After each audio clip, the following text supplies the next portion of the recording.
Good morning. Well, we're taping it in the morning, everybody. It is draft day. I just feel like you should start draft day every year, honey, with uh Chris Berman in the movie Draft Day with Kevin Costner. What a great movie that was. I know a lot of people hated it. I loved it because I knew the inside stuff behind it, but what a great movie that was. Great draft day to you.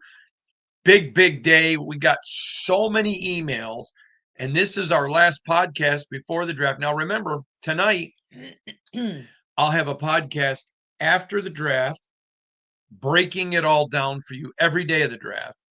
And we're going to have video of John Spytek and Pete Carroll every night after the draft. We're going to have so much covered, massive amounts of stories at si.com/NFL/Raiders. So this lady right here, that's my beautiful, look at that beautiful face. So pretty. Good morning. And let's get at it. All right. All right. First question. Hondo, you have said that Travis Hunter is not a shutdown corner. He is a cover. Can you explain the difference? Andrew M. in Phoenix, Arizona. Yeah, that's a great question, Andrew. And actually, I got a couple of them. That's why we added this one late because they were pretty similar. Um, so some corners play on the ball. They're locked down right up there in your face cornerbacks. Some, and that's called on ball. Some guys play off the ball, meaning they use their speed and athleticism to react, kind of let the play develop in front of them. That's him. He's better off ball than on ball. I can tell you every scout that I trust, that I talk to, has echoed that sentiment about him, that he's better off the ball than on the ball. And so I can just tell you that that's the difference. He's not a shutdown. He's a cover. Still tremendously good. The best corner in this draft, but that's what the difference is. Good. Next. Oh, this is a question for me. You got your own? I do. All Wow, right. I've been feeling pretty special this morning.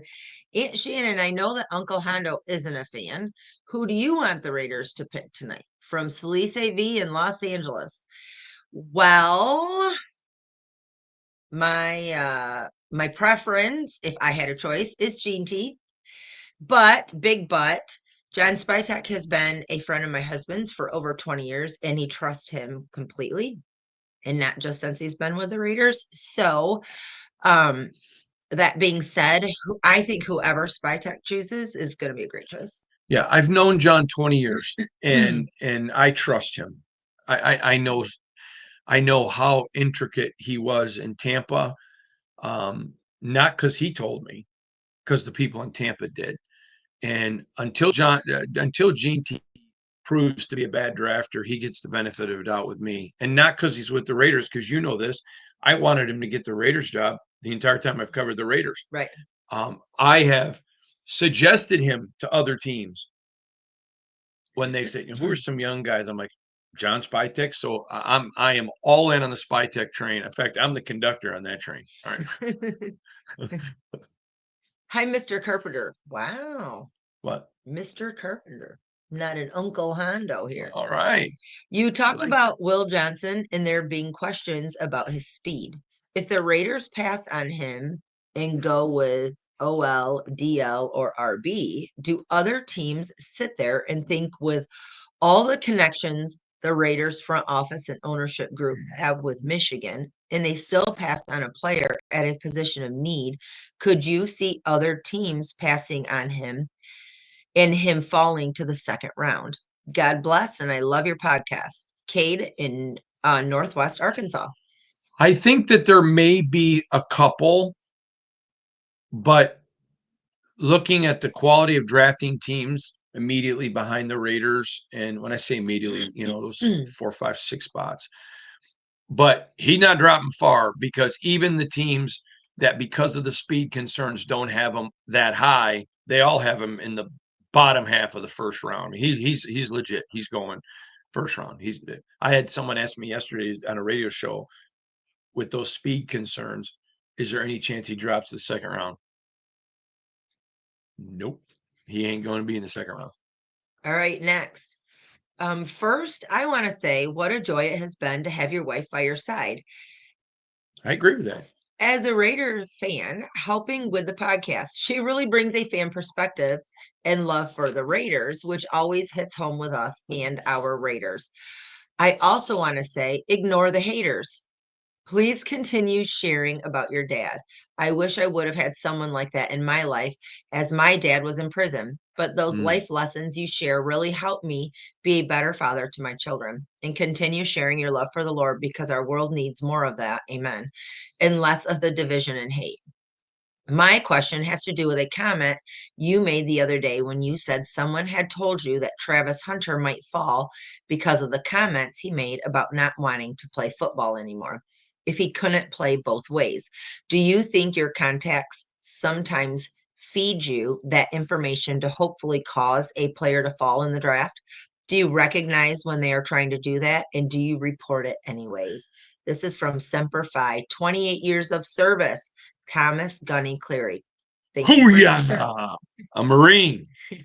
I like it when people go, they're a former Marine. No, once you're a Marine, you're always a Marine. Thank you for your service to the greatest nation in the world and to all of our military. We know a lot of you watch, and a lot of you, your families watch. We got a lot of military people who watch with their family back home.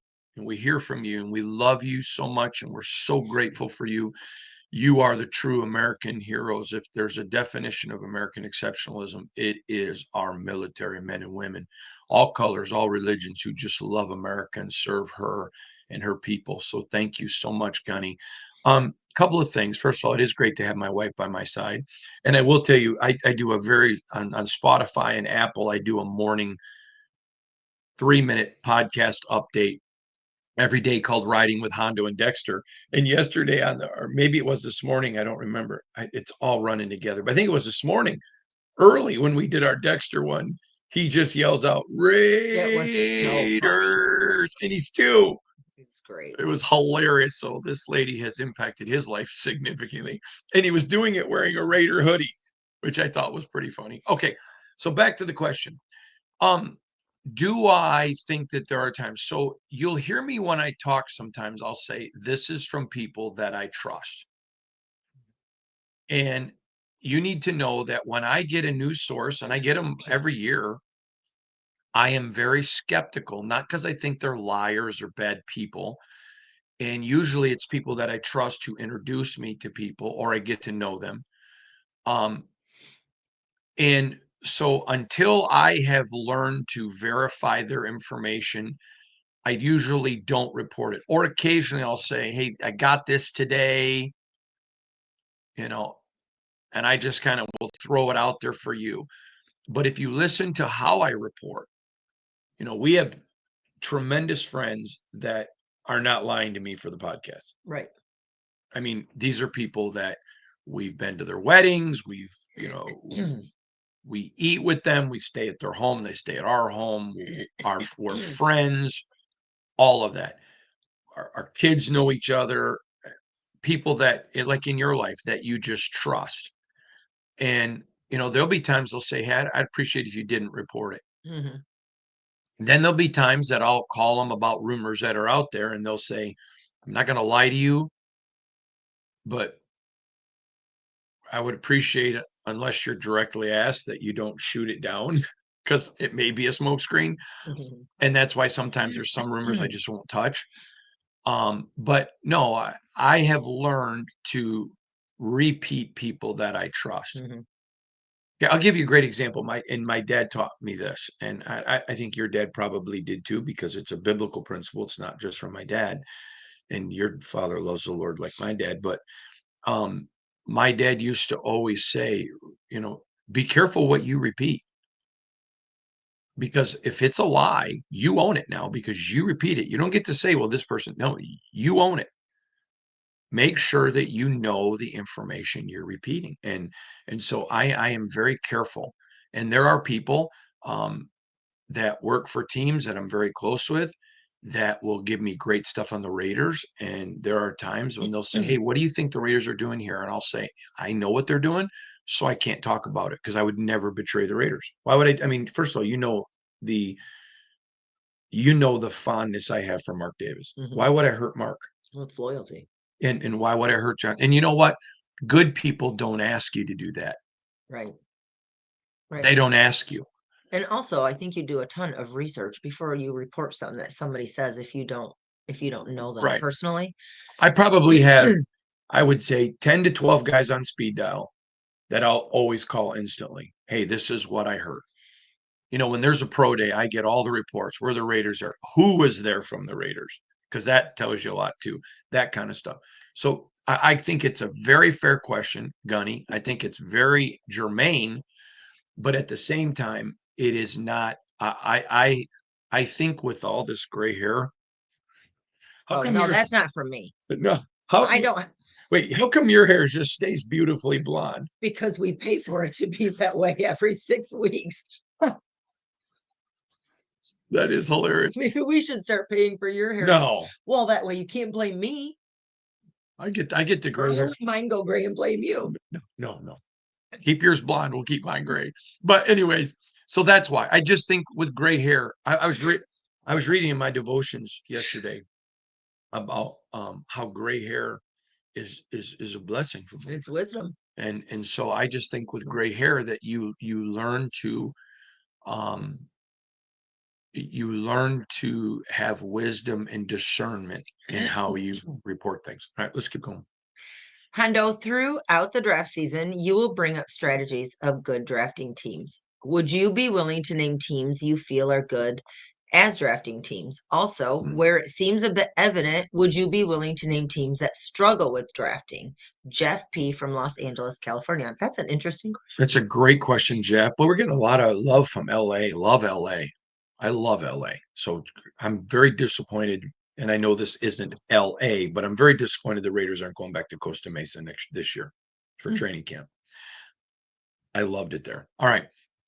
The weather, too. Oh, weather. Absolute best. It's perfect. 75 degrees every day. Wasn't hot, wasn't cold. Perfect. All right. In the restaurants. Yeah. Korean barbecue. Craig and I went to Korean barbecue every single That day. doesn't surprise Every day me. we went to Korean barbecue. If you've never been to a Korean barbecue restaurant, you need to go. They're very yummy. Oh, fantastic. Not as good as Papacito's. No, nothing as good as Nothing. Papacito's. Outside of the carnivore Someday. in Nairobi, Kenya. All right. Sorry. We could this people are not going to like you being on. We get on these bunny trails. I'm sorry, everybody. Sorry. So back to the question at hand. Yes. Okay. For example, the Pittsburgh Steelers are universally considered the worst quarterback drafting team, them and the Tennessee Titans in the NFL. They're considered horrible drafting quarterback teams. I mean, Tennessee has used 2 of their last 3 first-round picks on quarterbacks. And they're talking about tonight picking a quarterback first. Okay, the Steelers, okay, Ben Roethlisberger was a great pick. But there hasn't been one there since. And the people that were very influential in Roethlisberger aren't there anymore. So they're considered a bad drafting team. San Francisco is considered a great drafting team. Now, you may bring up Trey Lance. I'm going to tell you something, and I reported it at the time, and I've never backed down from it. John Lynch, the coaching staff, were not on the Trey Lance train, but everybody has bosses. But then they go and pick Brock Purdy, Mr. Irrelevant, who's about to get bank. That's a kid term now, meaning they make a lot of money. Bank or bag. That's another one. I'm impressed you know those. Well, they're kid things. Hey, you're not a kid. I keep in touch with my people now. These people keep me educated. That's a good thing. Thank you. So, and so the San Francisco 49ers, when John Lynch is allowed to do the drafting, are considered a great drafting team. Did I say Philadelphia? Okay, Philadelphia is a great drafting team. Brad Holmes and the Detroit Lions, considered a great drafting team. Green Bay, not considered great, but a very good drafting team. So there are teams absolutely like that. Now, Pittsburgh is considered a great drafting team outside of quarterback. So that's why sometimes when you hear me talking, I'll say teams that are good at picking quarterbacks. Okay, so I'm not listening to people from Tennessee or Pittsburgh there. Okay, for example, if you wanted cooking advice and you came to me, that would not be good. I can tell you what restaurants Right. I mean, literally almost even outside of the country, people will say, we're going here. What do? Hondo. Where do we eat? And do I not have a restaurant in every town? Yes. Okay, but you want to know how to cook? You go to her. Her and my mother-in-law can cook anything. You can give her a bag of lemons, mason sand, and a bag of Legos, and you're making a gourmet meal. I don't know how she does it. This lady's phenomenal. But so, anyways, yes, that's a great question, and traditionally, the Raiders have not been a great drafting team. Now that curve has changed, and it certainly looks promising. And I think it's going to be Tampa Bay has been considered a very good drafting team for a long time, and Spytek has been they've been super respected. So yeah, I do. I think the curve changed for the Raiders. I do, and but that's a great question. All right, let's speed it up. Hi, Hondo. How much probable, obviously possible, is that some player could be involved in trades during the draft? If yes, who do you think could be a trade candidate? Aiden, Mayer, or Wilson? Greetings from Italy from your friend Alessandro. Alessandro, great to hear from you. Love it in Italy. Beautiful place. I encourage everybody to go there. Just go to the Coliseum. That in itself is worth the trip. Oh, the coffee as we sit here and drink coffee, and the pizza. It's not like American pizza, and it's phenomenal. Anyways, the cheeses, the meats. Go to Italy. It's great. All right. So I would, food. huh? Back about the food. I know, Beck. Can you tell I'm hungry? We're sitting here drinking. It's so early in the morning. We're sitting here drinking coffee. You haven't made. Go get some Legos and Mason saying to make me breakfast for you. But let me just say this first of all. It would be unfair of me to sit here and name people as potential trade, and I'll tell you why. Other than Max Crosby and Geno Smith, and I can even see a scenario, even though it's so minute, it's not even close to probable. I would say, other than Max, no one is available for trade. Okay.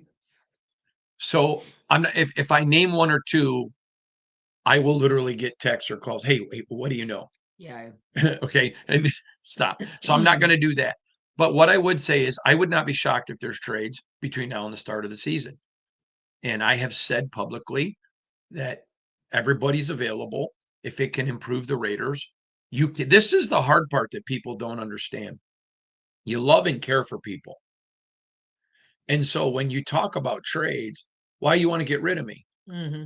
Well, you got a team. This is why a lot of general managers keep their distance from the players.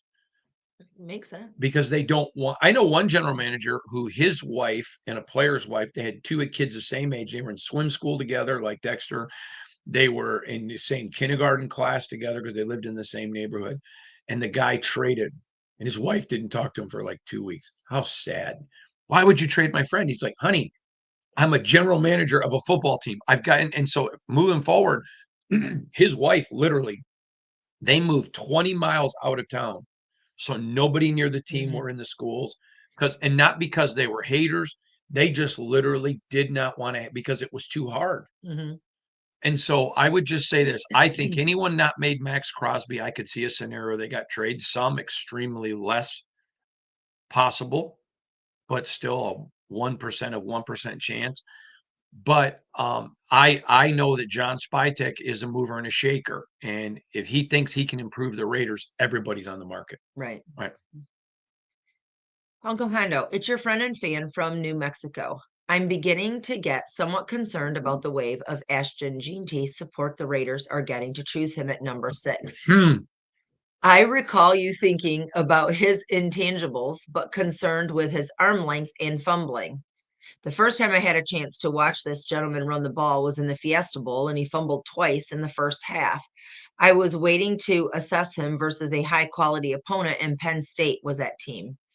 RB is just too deep in my eyes in this draft to possibly whiff on Gene T when you could get a solid back like Quashawn Judkins in round 2. I'd like your 2 cents on these thoughts. Levi Stout from New Mexico. First of all, Christmas. And if anyone's wondering what I'm talking about with that, then you've never been to New Mexico, because every restaurant serves a red sauce and a green sauce. Would you stop talking? I'm sorry, I'm hungry. And so, and if you put them together, they call it Christmas, because they'll always say to you, want red or green? And if you say Christmas, They bring you both. Okay. So let me just say this, Levi, a couple things.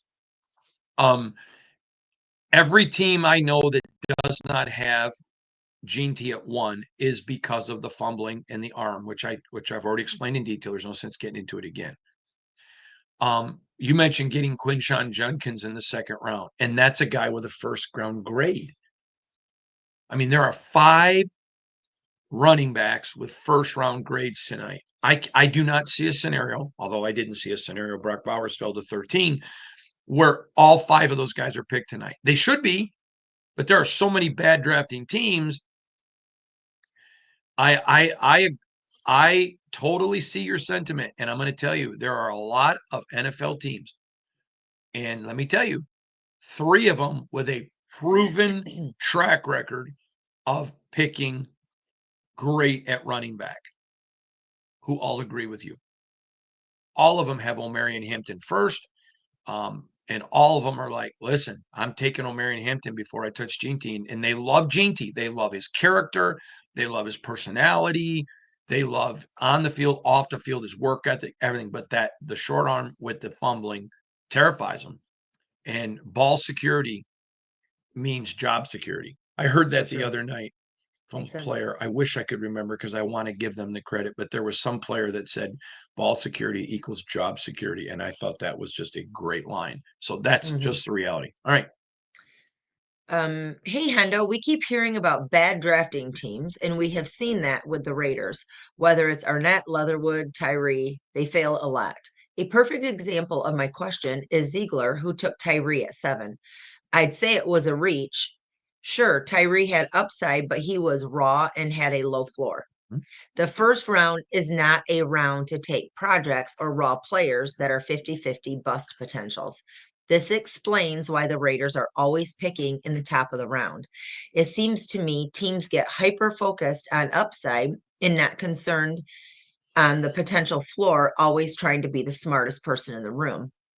If at 6, Ashton Jeanty is there, running back value aside, his floor and upside far outweigh most every prospect on the board except Carter and Hunter, and it's a position of need.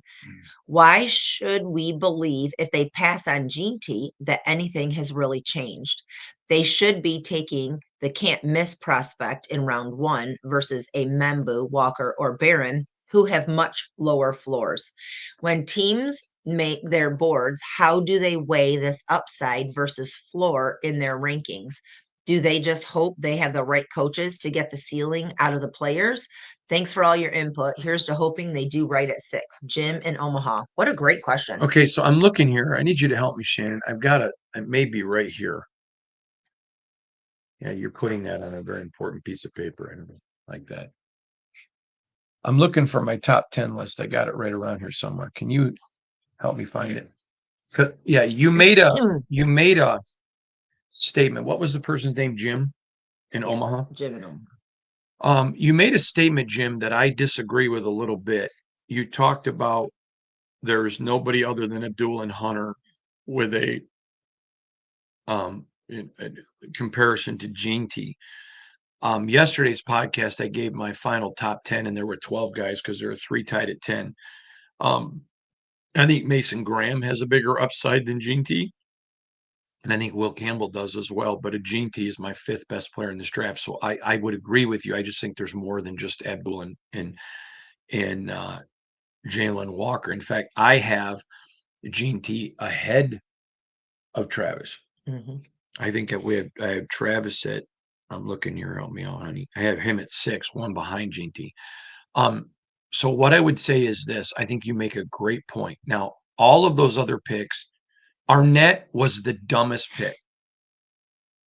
Arnett was the dumbest pick in the history of the NFL, in my personal opinion. There were not the red flags with Ryan Leaf. There were not the red. I mean, with Jamarcus Russell, there were red flags, but they weren't character. Right. With Jamarcus Russell, there was a lot of talent, some question about some of his abilities, but there was no. I mean, with Damon Arnett, I'm looking back reflectively, but I think it was over half the teams had him on a DND list, meaning do not draft for any reason. It didn't matter if he fell to the 7th round. I cannot tell you. You're going to remember this because we're sitting there laughing. It was my first draft covering the Raiders, and they picked Damon Arnett, and you're like, why is your phone blowing up? And it was NFL people going, and that's the team you're moving to Vegas to cover. LOL, LOL, LOL. Everybody was laughing at the Raiders. It was a horrible pick. In my opinion, Damon Arnett in the first round was the worst pick in the history of the NFL draft. And let me just tell you, I covered the Big Ten. I was very familiar going back to him in high school with that young man. And that was, if they would have done any research and not tried to be the smartest man in the room, they would have just put him on a D&D list. Tyree, I'm not willing to call a bust yet. I agree with you. I would probably, and I love Tyree, and you know that, and wonderful kid, great work ethic. And I still think there's a chance he's going to be special. But you give guys 3 years and then you judge the pick. But with him, they knew he was not going to be healthy his first year. And they told me, and I reported it the night of the draft. You can go back and listen to the podcast. It's going to be a redshirt year for him. That his first year, they're not expecting him to play. And then all the Chandler Jones stuff happened. I'm not ready to put Tyree in that class. I think he certainly had a really good last year, which would have been his rookie year, essentially. So I'm not ready to put him in the class, but all the rest, you're absolutely right. To me, if the Raiders get Gene T, it's a great pick tonight. It's a great pick. But I mentioned this on yesterday's podcast. Everyone that says you need a great running back to win in this league, well, they had Josh Jacobs. How'd they do? Or you need a great one. Go get Tet. You got to have a great wide receiver one. They had Devontae. How'd that work out? Yeah. I mean, to me, I think I think that if they get Gene T tonight, I think it's a great night in Raider Nation. I think there's a couple of guys that they'd probably rather have instead. And if they're not there and they get Gene T, I think that they would be very happy to take him. Very happy. All right, next.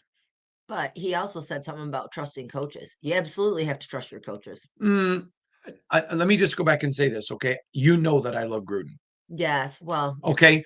So I love Gruden, yeah. But I would, if I hired Gruden tomorrow, I'd be like, you have no say over the draft because he falls in love with guys. It's it's how Damon got picked. It's how Damon. I would just literally say, John, I love you. You're a great coach. I want you to coach my team, and I'll hire you right now. But you will never have another say in the draft. And if he said Damon Arnett. But I wasn't thinking about I wasn't talking about the draft piece of it. I was thinking after they're drafted, you have to trust the coach to coach them to play the position. And that's why John Spytek, if we walked into this draft tonight, and John Spytek picks a guy that everybody has a 3rd round grade on, I'm going to be like, he has a track record. He's a great picker. Mm-hmm. I mean, you married me, so I question your choice in men. But I mean, I don't question my mom's choice in men. She picked a great one. I know. You see my point? Yeah. Is that, I mean, until Spytek gets it wrong. Right. You trust John. So it's just like with Will Howard. Most teams have a 5th round grade on him, but I've told you, I mean, we were at dinner with a guy and his wife who's high-ranking executive in the NFL recently. And he said, if Chip Kelly was my OC, and he said, that's my guy, he goes, I'd take him in the 1st round if I had to. Mm-hmm. So again, it's a trusting process. Right. Hey, Hondo, as a longtime listener, it sounds like you have made countless friends in and around the NFL and genuinely like most players you meet. You have also mentioned not liking a few players over the years. It seems like it would take a lot for you to not like someone. So without giving names, obviously, can you share what it was about those players that you didn't like? Was it on the field? Off the field, character issues? Jordan Y. in Roseville, California. Home of the great Colton Miller. Great question. I have made a lot of friends. We have made a lot of friends. If I don't like somebody, you will never know. I don't come out and just say, but one of the Raider players said to me last year in the locker room, he laughed. He goes, hey, thanks for saying you like me. And I'm like, why? And he goes, because my mom and dad watch your podcast every day. And he goes, and I watch it probably 4 or 5 times a week when I have time. And he said, he goes, that's why I love road games. He goes, I'll listen to it on the plane and I can catch a few of them if it's a long distance plane ride. But he said, my dad's like, he's never said he liked you. And so I was waiting, wondering, is my son a jerk? I go, oh my gosh, I thought that was so funny. But anyways, you may remember that because I let you read the email from the dad when anyways. So first of all, I just don't do that. I just don't. If you can't talk highly about people, you can be critical in a way that nobody knows your personal feelings. And as a journalist, it's my job to make that, to not let any. I mean, there's a particular guy I talk about a lot that people think I love, who I think is a great player. I don't like him personally in the least bit, and plays for another team, but I don't like him at all. That being said, it's very numbers of reasons. Okay, I know a guy that's a great player. This particular player I just mentioned plays on another team. Great player who will throw his teammates under the bus. There's constant issues, locker room issues with him because uh, of the way he treats his teammates. I like people who are good to people. I like people who you know what? Okay, so I'm a journalist. I'm on radio. I'm on TV. I podcast. Whatever. I'm not better than anyone I meet. I how you and I talk about this all the time. I can't stand, and it's certainly not all. I can't stand how media act entitled. How media act like I'm in the media and you are dumb. That's untrue. Fans can watch film now. Fans can have great, educated, wonderful opinions, and I don't have a job without the fans. Right. So when a fan says, "I hate to disturb you," disturb me. Right. Doesn't bother us. I mean, how many times are we walking through airports? Are we at restaurants, out in public, and people come up and talk to me? A lot. And All the time. we have never walked away saying, "Man, I hate that." Yeah. No, never. The only time I haven't liked it is when people come to our home because they find out where we live. Yeah, we just had that a few weeks ago. Yeah, and that is uncomfortable for me. I don't appreciate if I handle it. yeah, but yeah, this beautiful blonde became a saber-toothed tiger. But anyways, that to me is off limits. But that kind of stuff, I like people, so I just won't say anything. Some of them are lazy. All right, I'll tell you a story of a very famous player. This was many years ago that I covered, who was having an affair on his wife. Great player, great player, and I did not appreciate A, how he treated his wife, and B, I didn't appreciate the way he expected his teammates, who all of their wives were friends with her wife. She was such a sweetheart, and expected them to lie for him, and they wouldn't. Some guys lazy on the field. Some guys, I know one guy in particular who's a great player who doesn't even give close to 100% effort. He could be a Hall of Famer, first ballot. I don't respect that. I like people who grind, who work hard. All in every area. Yeah, that is a great way to say it, Shannon. All in every area. So I would say it's a mix, but great question. I'm sorry, we got to hurry. We are we're 35 minutes into this thing. Let's go. We're only on page 3. Okay, let's hurry. I'm sorry. Hi, Hendo. Do you expect that Henry Ruggs will ever play in the NFL again? I will never say never, but he's been in prison or jail. I think it's prison. There's a difference. But what kind of shape has he stayed in? What about his speed? And I think there's always somebody, if you're talented enough, who may give you a chance. He may. And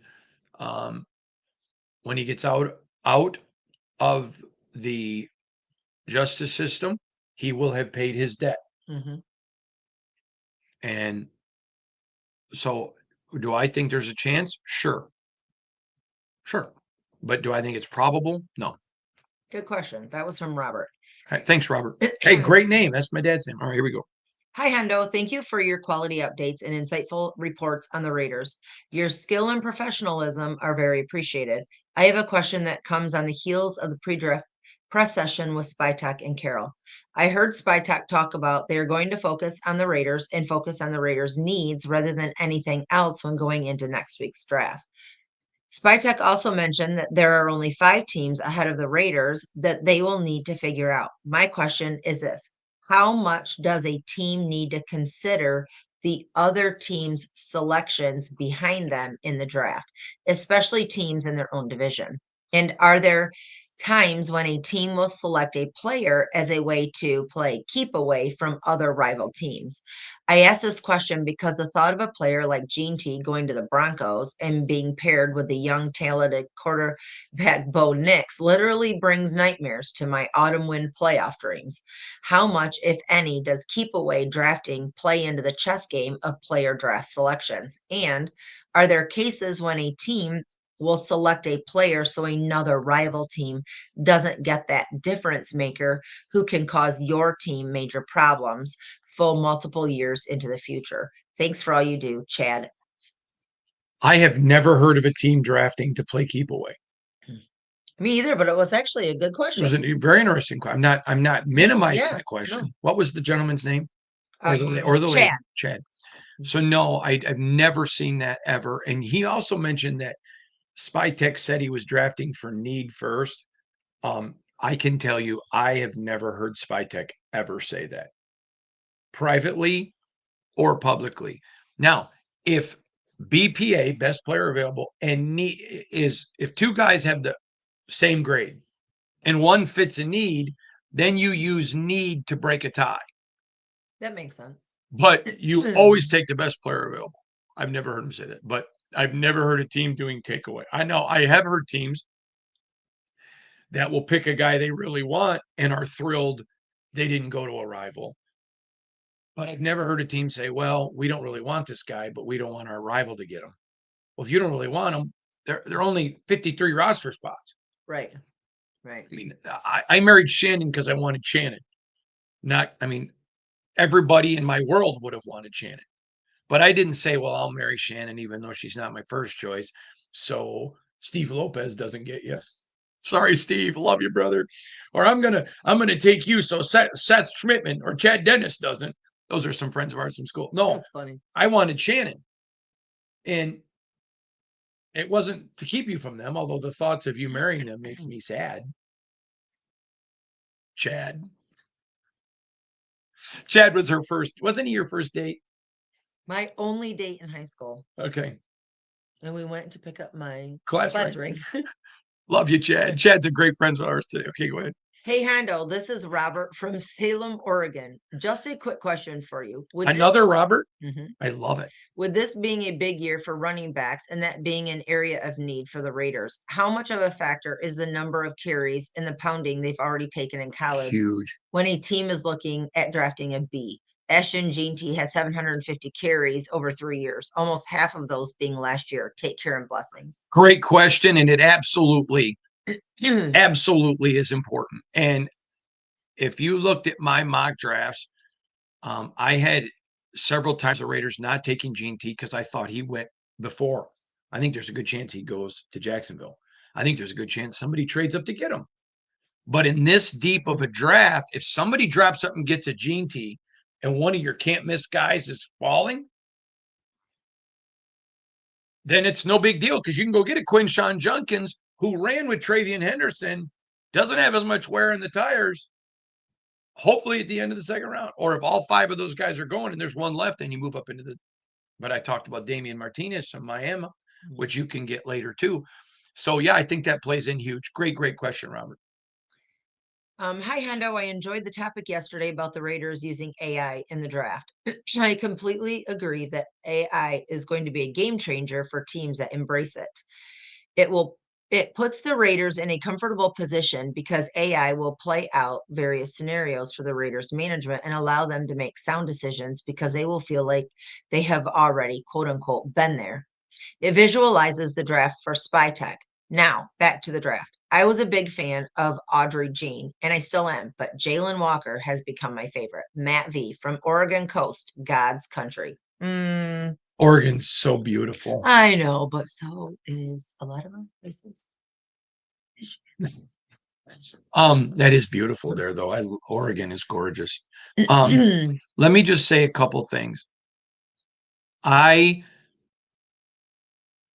Several teams who are great drafting teams have Abdul Carter 1, Jaylen Walker 2, which is what I have on my board. Okay. What are you doing? It just keeps going on. Oh, so I totally am a buyer on Jaylen Walker. And so and I know the Raiders love him. Mm-hmm.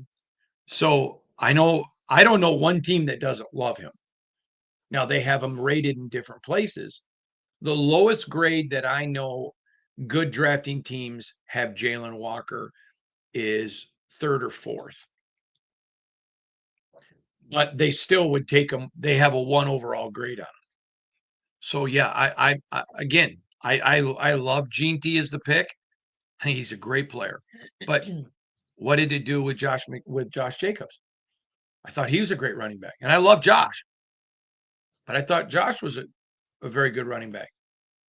So to me, I agree with you. I think Jaylen Walker is an exceptional piece, and I would not be shocked, although I don't think teams think they have to. If somebody,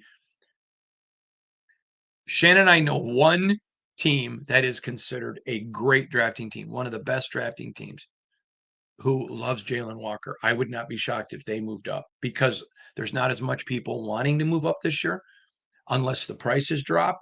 That if the price dropped, they don't have a lot of holes. I could see them moving up and trying to get him. So yeah, great. He'd be a great pick. All right. I'm sorry. Hi, Hendo. My name is Erin Gonzalez. I live in I don't even know where this is at. I don't even know how to pronounce that. Las Cruces, New Mexico. Christmas. But was born and raised in Roswell, New Mexico, where the aliens landed. I'll be 27 years old this year and can count on one hand how many successful seasons the Raiders have had in my lifetime. Nevertheless, there seems to be optimism surrounding the team with the trading of Geno Smith as the new quarterback for the Silver and Black. Should be. My question to you is in regards to AOC. He was drafted back in the Josh McDaniels Ziegler era, and the notion was that he reminded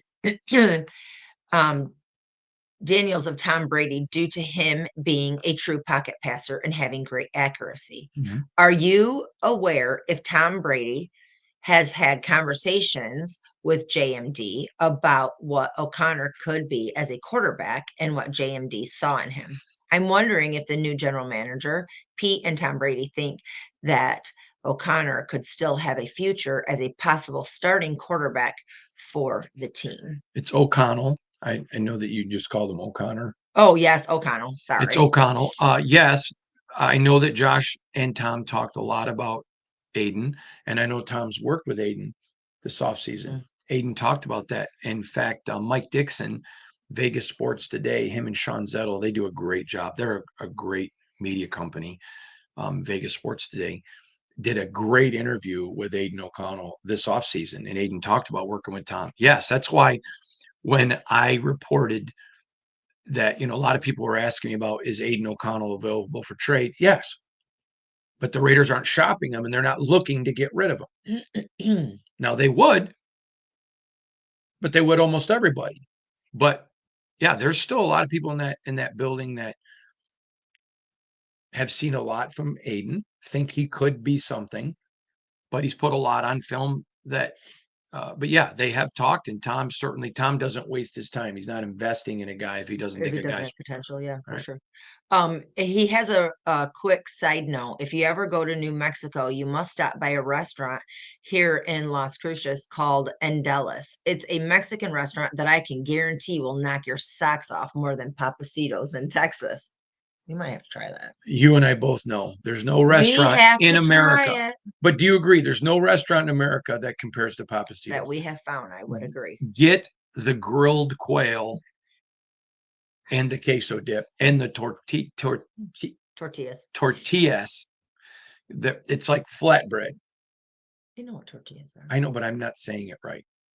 You call them tortillas. I know, but it's not tortillas. It's tortillas. Tortayas. Tortillas is how you pronounce tortillas. Go get the tortillas. They are phenomenal. Everything there is good. They're thick and bready and oh, so good. And they make them right in front of you.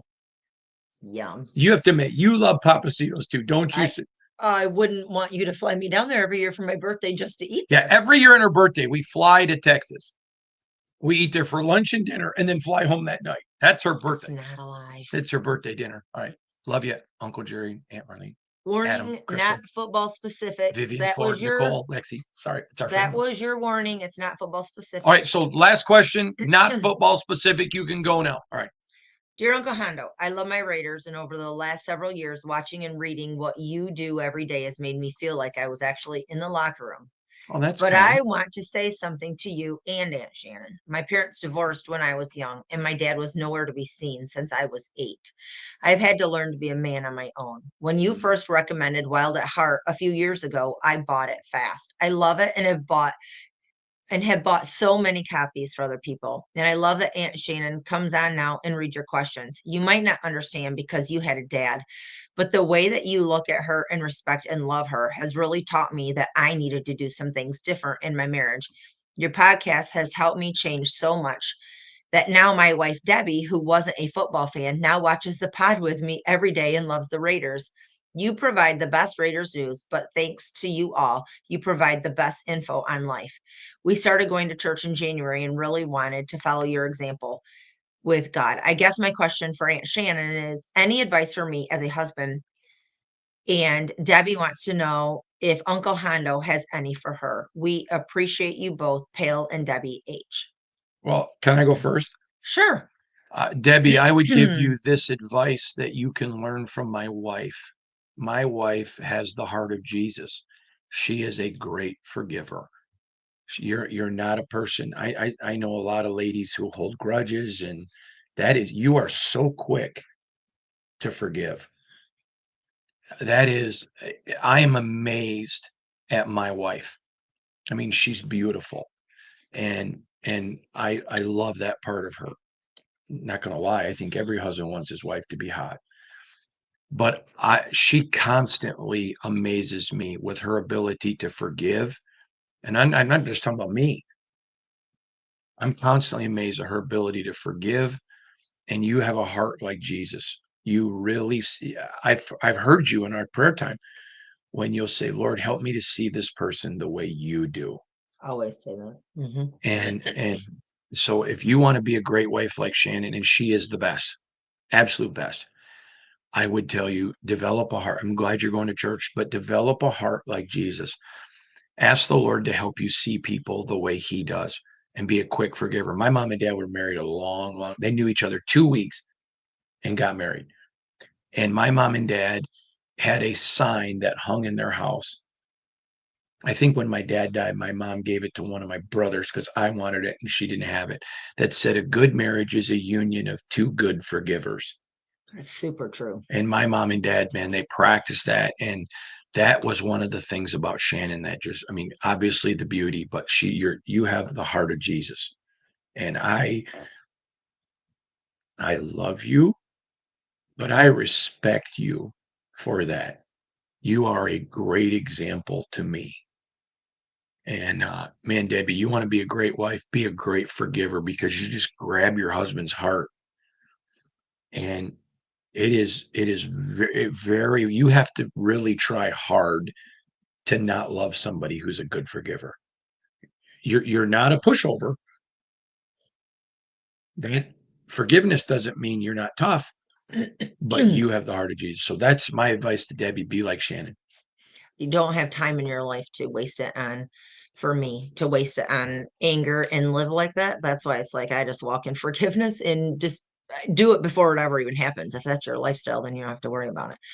And Pell, I would say for Debbie, patience is huge. Be patient. Don't be quick to get angry. I think that's huge for a woman, because you don't want your wife to ever feel like she's walking on eggshells, because if she does something wrong or says something wrong or whatever, she's a woman, she's going to. It's inbred in us. Our brains are like spaghetti. We don't compartmentalize. So I guess my biggest thing for you would be to be patient with her and talk to her about stuff that frustrates you. Just don't be quick to anger, because that's a I've huge never heard the term. Our minds are like spaghetti. Well, they are. Okay, and what do you? But you're supposed to give advice to him. I did. I just To did. him.